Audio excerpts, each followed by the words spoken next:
ये भाईजान देख लें, कंडीशन में जो है बिल्कुल 10/10 है।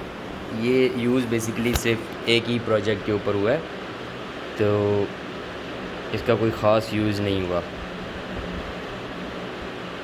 ये जो इसकी प्लेट है ये 1/1 की है, इधर से उधर तक और इस तरह। ये तो आपको पता ही होगा सारी चीज़ें। तो ये इसकी टच स्क्रीन पैनल है, और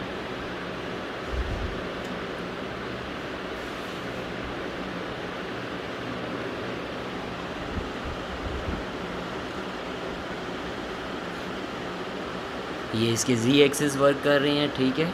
डबल एक्सिस हैं जी के, जैसे वो क्रिएटली का आता है उसमें रबड़ लगे होते हैं और सिंगल एक्सिस में आ रहा है, और दूसरा रबड़ के साथ भी आ रहा है। उसके रबड़ बार बार आपको चेंज करने पड़ते हैं। इसकी बेल्ट्स लगी हुई हैं, ये तो चेंज नहीं करनी पड़ती हैं जब तक ये टूट ना जाए।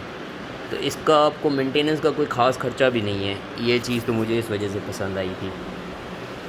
आर्किटेक्चर इसका बड़ा ज़बरदस्त है। दो इसके ये सपोर्टिव एक्सिस हैं, जिसकी वजह से ये बिल्कुल भी लूजिंग बिल्कुल भी नहीं होती। कहीं पे आप देखें कोई भी प्ले नहीं है, बिल्कुल भी प्ले नहीं है। इवन इसमें भी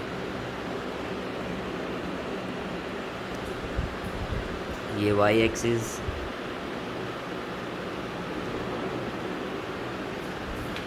ये इसका बैक सेंसर, और ये इसका मॉडल लिखा हुआ है।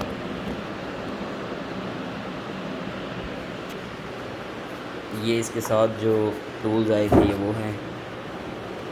इवन ये इसकी जो साथ ओरिजिनल केबल आई है ये तक यूज़ नहीं हुई, ये इसी तरह पड़े हुए हैं।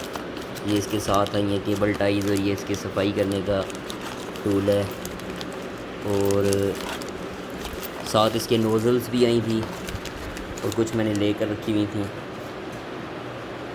ये बिल्कुल अनटच्ड पड़ी हुई हैं। ये इसकी यूज़र मैनुअल है, और ये इसका बॉक्स है। ये बेसिकली बॉक्स में था, मैंने अभी निकाला है आपको टेस्ट करवाने के लिए, तो ये मैंने इधर लगाया है। बाकी आप देख लीजिएगा, मुझे बता दीजिएगा, ठीक है भाईजान। Thank you.